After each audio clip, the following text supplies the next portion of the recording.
Située en plein centre-ville de Genève, l'entreprise internationale Spaces pratique la location d'espaces de travail.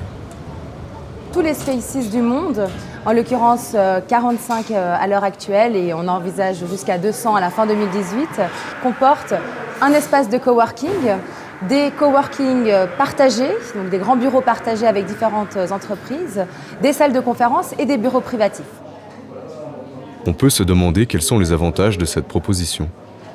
Le but est que les entreprises se retrouvent, travaillent ensemble, communiquent et que ça crée vraiment une communauté de membres et d'apporter aux clients l'entièreté de ce dont ils ont besoin pour travailler tout en créant des échanges.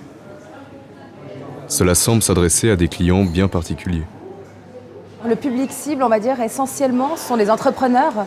Donc nous avons autant des directeurs de PME que des représentants d'antennes locales et des créateurs de start-up. Donc on a énormément de bureaux, en l'occurrence plus de 150 dans le bâtiment. Donc on ne peut pas vraiment vous donner un chiffre parce que c'est en fonction du mètre carré et de la durée du contrat. Assorti de modalités de location bien adaptées.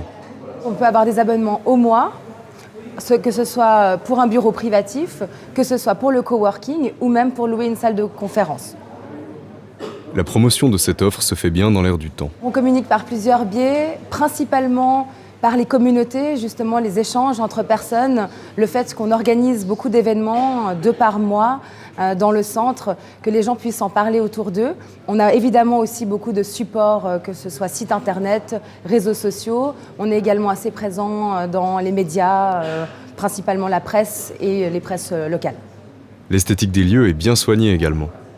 L'architecture, en effet, comme on peut le constater, on a cherché un contraste entre le bâtiment historique, mais également la modernité, la connectivité, c'est-à-dire qu'on est dans une ergonomie high-tech, on veut un maximum de connectivité pour pouvoir travailler. Et c'est vrai que quand on regarde ici à travers la fenêtre, on voit les pavés, le Rhône, mais aussi les bâtiments historiques qui nous entourent. Donc le but, ça a été de faire vraiment un contraste et une harmonie entre les deux, pour que les gens se sentent bien.